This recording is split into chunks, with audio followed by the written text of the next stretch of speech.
ಮಕ್ಕಳಿಗಾಗಿ ಬೈಬಲ್ ಅರ್ಪಿಸುವ ಕ್ರಿಸ್ತನ ಜನನ. ಅನೇಕ ವರ್ಷಗಳ ಹಿಂದೆ ದೇವರು ತನ್ನ ದೂತನಾದ ಗಬ್ರಿಯೇಲನನ್ನು ಮರಿಯಳು ಎಂಬ ಯೆಹೂದಳಾದ ಕನ್ಯೆಯ ಬಳಿಗೆ ಕಳುಹಿಸಿದನು. ಆ ದೂತನು ಹೀಗೆ ಹೇಳಿದನು, ನಿನಗೊಬ್ಬ ಮಗನು ಹುಟ್ಟುವನು, ಆತನಿಗೆ ಯೇಸು ಎಂದು ಹೆಸರಿಡಬೇಕು. ಆತನು ದೇವರ ಮಗನು ಎಂದು ಅನಿಸಿಕೊಳ್ಳುವನು. ಆತನು ಸದಾಕಾಲಕ್ಕೂ ಆಳುವನು. ಆ ಯವನಸ್ಥ ಹುಡುಗಿಯು, ಇದು ಹೇಗೆ ಸಾಧ್ಯ, ನನಗಿನ್ನೂ ಮದುವೆಯಾಗಲಿಲ್ಲವಲ್ಲ ಎಂದು ದೂತನಿಗೆ ಹೇಳಿದಳು. ಆ ದೂತನು ಆಕೆಗೆ, ಆ ಮಗುವು ದೇವರಿಂದ ಕೊಡಲ್ಪಡುವುದರಿಂದ ಮನುಷ್ಯನೊಬ್ಬನು ಅದಕ್ಕೆ ತಂದೆಯಾಗುವ ಅವಶ್ಯಕತೆ ಇಲ್ಲ ಎಂದು ಹೇಳಿದನು. ದೇವದೂತನು ಮರಿಯಳಿಗೆ ಆಕೆಯ ಬಂಧುವಾದ ಎಲಿಸಬೆತಳ ಕುರಿತು ತಿಳಿಸಿದನು. ಎಲಿಸಬೆತಳು ಮುದುಕಿಯಾಗುತ್ತಿದ್ದರೂ ಆಕೆಗೆ ಮಗು ಹುಟ್ಟಲಿಕ್ಕಿತ್ತು. ಅದೊಂದು ಮಹತ್ಕಾರ್ಯವಾಗಿದ್ದಂತೆ ಮರಿಯಳದ್ದು ಮಹತ್ಕಾರ್ಯವೇ ಆಗಿರುತ್ತದೆಂದು ಹೇಳಿದನು. ಮರಿಯಳು ತಕ್ಷಣವೇ ಎಲಿಸಬೆತಳ ಮನೆಗೆ ಹೋದಳು. ಅವರಿಬ್ಬರು ದೇವರನ್ನು ಸ್ತುತಿಸಿದರು. ಮರಿಯಳು ಯೋಸೇಫನೆಂಬ ಮನುಷ್ಯನೊಂದಿಗೆ ಮದುವೆಯಾಗಲಿಕ್ಕಿದ್ದಳು. ಮರಿಯಳು ಒಂದು ಮಗುವಿಗೆ ತಾಯಿಯಾಗಲಿರುವ ವಿಷಯವನ್ನು ಕೇಳಿ ಅವನು ದುಃಖಪಟ್ಟನು. ಆ ಮಗುವಿನ ತಂದೆ ಇನ್ನೊಬ್ಬ ಮನುಷ್ಯನಾಗಿರಬಹುದೆಂದು ಅಂದುಕೊಂಡನು.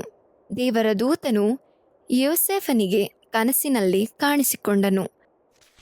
ಮರಿಯಳಿಗೆ ಹುಟ್ಟಲಿರುವ ಮಗುವು ದೇವರ ಮಗನೆಂದು ಮತ್ತು ಆ ಮಗುವನ್ನು ನೋಡಿಕೊಳ್ಳುವುದಕ್ಕೆ ಯೋಸೇಫನು ಮರಿಯಳಿಗೆ ಸಹಾಯ ಮಾಡಬೇಕೆಂದು ಹೇಳಿದನು.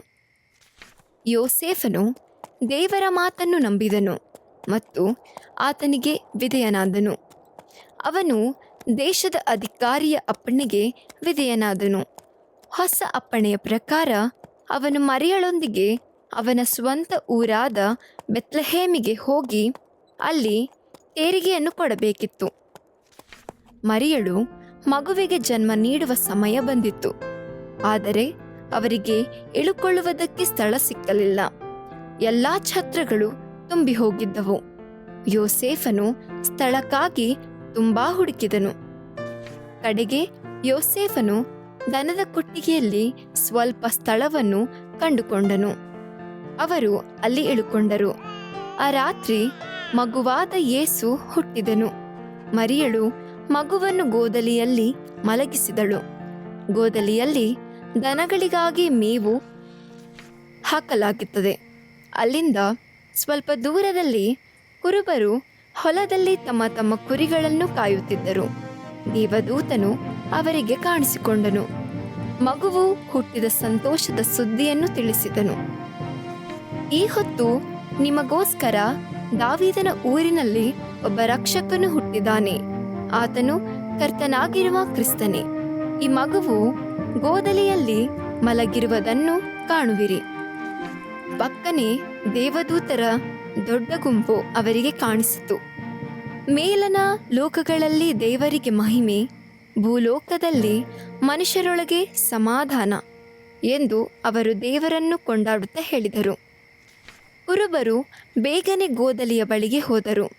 ಆ ಮಗುವನ್ನು ನೋಡಿದ ಮೇಲೆ ದೇವದೂತರು ಅವರಿಗೆ ತಿಳಿಸಿದ ಸಂಗತಿಯನ್ನು ಅಲ್ಲಿದ್ದ ಜನರಿಗೆಲ್ಲ ಹೇಳಿದರು. 40 ದಿನಗಳಾದ ಮೇಲೆ ಯೋಸೇಫನು ಮತ್ತು ಮರಿಯಳು ಮಗುವನ್ನು ಯೆರೂಸಲೇಮಿನಲ್ಲಿದ್ದ ದೇವಾಲಯಕ್ಕೆ ತೆಗೆದುಕೊಂಡು ಹೋದರು. ಅಲ್ಲಿ ಸೀಮೋನನೆಂಬ ಒಬ್ಬ ಮನುಷ್ಯನಿದ್ದನು. ಅವನು ಆ ಮಗುವಿಗಾಗಿ ದೇವರನ್ನು ಸ್ತುತಿಸಿದನು. ಅದೇ ಸಮಯದಲ್ಲಿ ಅಲ್ಲಿಗೆ ಅನ್ನಳು ಎಂದ ಹೆಣ್ಣು ಮಗಳು ಬಂದು ಆಕೆ ಕೂಡ ದೇವರನ್ನು ಸ್ತುತಿಸಿದಳು. ಅವರಿಬ್ಬರೂ ಯೇಸು ದೇವರ ಮಗನೆಂದು ಮತ್ತು ವಾಗ್ದಾನದ ರಕ್ಷಕನೂ ಆಗಿದ್ದಾನೆಂದು ತಿಳಿದಿದ್ದರು. ಯೋಸೇಫನು 2 ಪಕ್ಷಿಗಳನ್ನು ಯಜ್ಞವಾಗಿ ಅರ್ಪಿಸಿದನು. ದೇವಜನರು ಹೊಸದಾಗಿ ಹುಟ್ಟಿದ್ದ ತಮ್ಮ ಮೊದಲನೆಯ ಮಗವನ್ನು ದೇವರಿಗೆ ಒಪ್ಪಿಸಬೇಕಾಗಿತ್ತು. ಬಡವರಾದರೂ ಆ ಸಮಯದಲ್ಲಿ 2 ಪಕ್ಷಿಗಳನ್ನು ಅರ್ಪಿಸಬೇಕಿತ್ತು.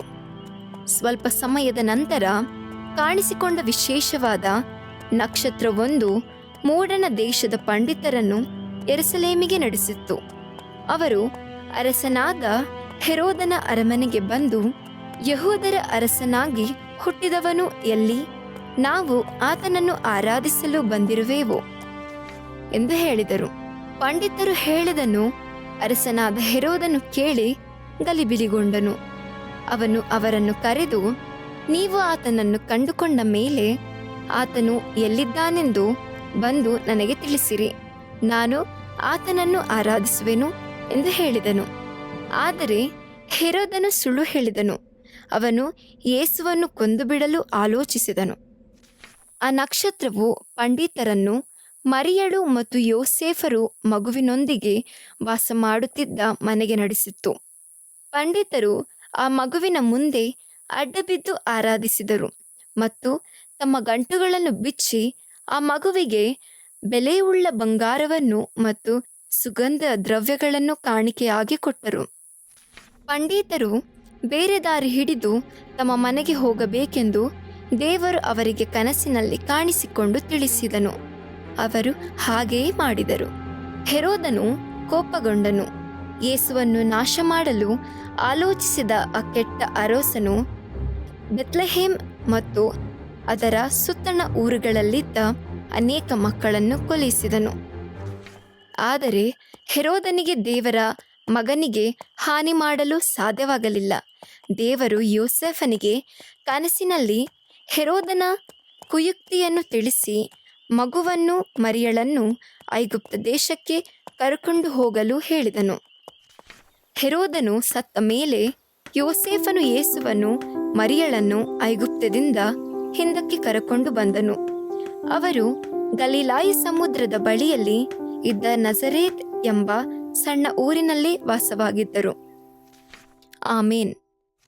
ನಾವು ಕೆಟ್ಟದಾದ ಕಾರ್ಯಗಳನ್ನು ಮಾಡಿದೆವೆಂದು ದೇವರು ತಿಳಿದಿರುವನು. ಈ ಕೆಟ್ಟ ಕಾರ್ಯಗಳನ್ನು ಆತನು ಪಾಪವೆಂದು ಕರೆಯುತ್ತಾನೆ. ಪಾಪದ ಶಿಕ್ಷೆಯು ಮರಣವಾಗಿದೆ. ದೇವರು ನಮ್ಮನ್ನು ತುಂಬಾ ಪ್ರೀತಿಸುವುದರಿಂದ ತನ್ನ ಮಗನಾದ ಯೇಸುಕ್ರಿಸ್ತನನ್ನು ಈ ಲೋಕಕ್ಕೆ ಕಳುಹಿಸಿ ನಮ್ಮ ಪಾಪದ ಆ ಶಿಕ್ಷೆಯನ್ನು ಆತನು ತನ್ನ ಮೇಲೆ ಹೊತ್ತುಕೊಂಡು ಶಿಲುಬೆಯ ಮೇಲೆ ಪ್ರಾಣ ಕೊಡುವಂತೆ ಮಾಡಿದನು. ಆತನು ಸತ್ತವರೊಳಗಿಂದ ಎದ್ದು ಪರಲೋಕಕ್ಕೆ ಏರಿ ಹೋಗಿದ್ದಾನೆ. ಯೇಸುಕ್ರಿಸ್ತನ ಮೂಲಕ ದೇವರು ನಮ್ಮ ಪಾಪಗಳನ್ನು ಕ್ಷಮಿಸುತ್ತಾನೆ. ನೀನು ನಿನ್ನ ಪಾಪಗಳಿಂದ ದೇವರ ಕಡೆಗೆ ತಿರುಗುವುದಾದರೆ ಆತನಿಗೆ ಹೀಗೆ ಹೇಳು, ಪ್ರೀತಿಯುಳ್ಳ ದೇವರೇ, ಯೇಸುಕ್ರಿಸ್ತನ ನನ್ನ ಪಾಪಕ್ಕಾಗಿ ಸತ್ತು ತಿರುಗಿ ಎದ್ದು ಬಂದು ಜೀವಿಸುತ್ತಿದ್ದಾನೆ ಎಂದು ನಂಬುತ್ತೇನೆ. ನೀನು ನನ್ನ ಹೃದಯದೊಳಗೆ ಬಂದು ನನ್ನನ್ನು ನನ್ನ ಪಾಪಗಳನ್ನು ಕ್ಷಮಿಸು. ಈ ಮೂಲಕ ನಾನು ಹೊಸ ಜೀವಿತವನ್ನು ಪಡೆದುಕೊಂಡು ನಿನ್ನೊಂದಿಗೆ ಸದಾ ಜೀವಿಸುವೆನು. ನಿನ್ನ ಮಗನಾಗಿ ನಿನಗಾಗಿ ಜೀವಿಸಲು ನನಗೆ ಸಹಾಯ ಮಾಡು. ಆಮೇನ್. ಯೋಹಾನ 3:16. ನೀನು ಪ್ರತಿ ದಿನವೂ ಬೈಬಲ್ ಓದು ಮತ್ತು ಪ್ರಾರ್ಥನೆಯಲ್ಲಿ ದೇವರೊಂದಿಗೆ ಮಾತಾಡು. ಕ್ರಿಸ್ತನ ಜನನ. ದೇವರ ವಾಕ್ಯದ ಬೈಬಲಿನಿಂದ ಆರಿಸಿದ ಕತೆ ಸಿಗುವ ಭಾಗ ಮತ್ತಾಯ 1-2 ಅಧ್ಯಾಯಗಳು ಮತ್ತು ಲೂಕ 1-2 ಅಧ್ಯಾಯಗಳು. ನಿನ್ನ ವಾಕ್ಯ ವಿವರಣೆಯಿಂದ ಜ್ಞಾನೋದಯವಾಗುವುದು. ಕೀರ್ತನೆ 119-130. ಬರಹಗಾರರು ಎಡ್ವರ್ಡ್ ಹ್ಯೂಟ್ಸ್.